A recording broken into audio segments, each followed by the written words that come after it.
Hey, good morning, Christy Renea here. I had promised myself I was going to try really hard to sit down somewhere and just make these videos.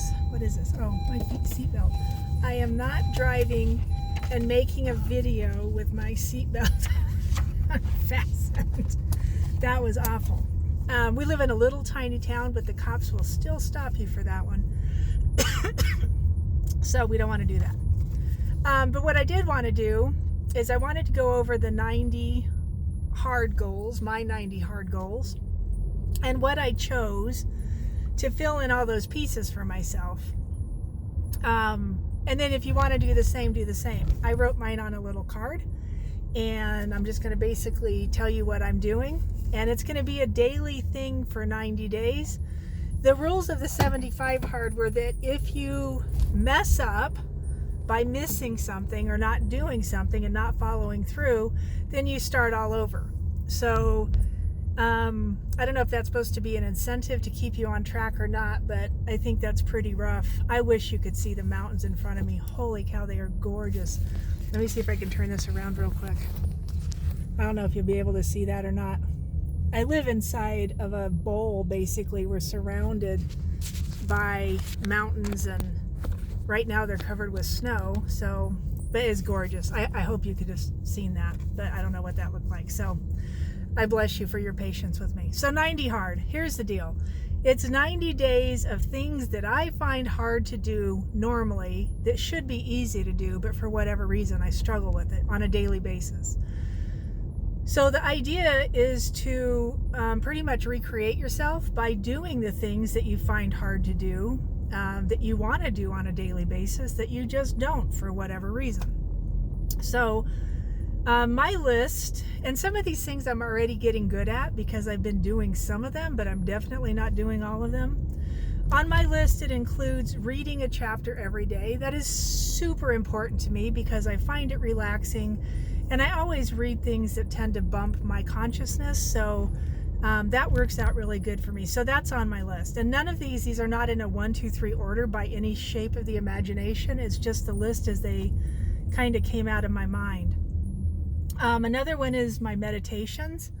I do meditations daily already, but I want to do more where there is just no intention to it.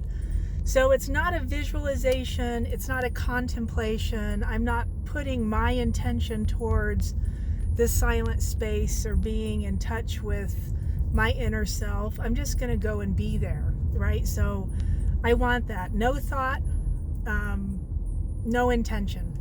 Meditations. That's my goal. Daily for at least 30 minutes, which I can do 30 minutes pretty easy anyway. Set these things up for yourself to whatever work for you, and whatever, like in the amount of time, in the construct of time, in the idea of what it is you're doing, whether it's something you need to be meditating on, or whatever it is, right? Any parts of this program at all, feel free to alter it so that it works better for you. All right, so meditation was that one. So the next one on mine is heart coherence and alignment. So I'm taking my heart coherence up another level. So not just aligning my heart, my brain, and my gut. I'm taking it up to a level of making sure that my emotional body, my mental body, my spiritual body,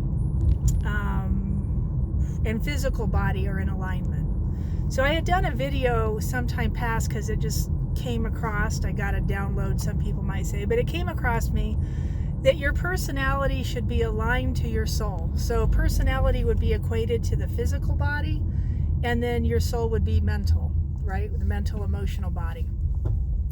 And they should be aligned. So I want to make a daily practice of doing some work that will align those bodies, mental, emotional, physical, and spiritual. And that will be my heart coherence practice. I'm going to get everything coherent the way I always have, get it all feeling the same way, tuned the same way, and then go through those other bodies as well. The next one is to pull the energy in from source. So I want to make that a daily practice, and I do that already daily anyway. but literally from the aspect of like, I am a Tesla coil, and I'm literally standing out in the field, in the ether, just pulling energy in. You really don't have to do anything. Our bodies do this naturally. If you held your hands up to the sky for 20 or 30 minutes every other day or every day, you would start to feel, if you don't feel energy, you would start to feel it pretty quickly. And if you already do things like that, if you do any kind of qigong or tai chi, those kind of things, you will already be feeling that kind of subtle energy anyway. So that's going to be part of what I am doing, is pulling energy in very deliberately every day, to the point that it becomes so second nature. My body does it automatically. That is what I want for myself. All right, the next one on my list is food as fuel, and I practice good eating all the time. But my question to myself is going to be, from now on, is going to be, will this fuel my journey? The food. Will it fuel my journey, or will it hinder me? Will it slow me down? I always ask it if it's going to help or hurt me, because most of the food is poison. But I'm going to change that, and I'm going to start asking it if it's going to fuel my journey. Is it going to fuel my well-being? Is it going to fuel my health? Is it going to fuel my future? And if the answer is no, I won't eat it, right? I'm going to start out, that's how my eating plan is going to start. I eat now probably way more protein than I need to, and I don't really like the way it feels, but I eat it because my family eats it. So I'm going to start cutting that out. And then as I roll through this 90 days, probably either weekly or bi-weekly, I'm going to start really pulling things out of my system to allow it to heal, to allow it to come to a new level of well-being, and then I will go from there at that point. Daily water is going to be 3 quarts to a gallon. I have this lovely little water bottle. My son punched a hole in the top of the lid the other day, so it's glass, which is cool. Stuck a straw in it for me so I can just drink. I have stones and crystals in the bottom of it that range anywhere from pink quartz to shungite, and I don't know, it just structures the water. It's quite lovely. Shungite actually will purify water, so that's kind of cool. My goal in all of this, the whole reason I'm doing all of this, is from my near-death experience. I have really found that what I thought to be true, even at that point, probably wasn't true.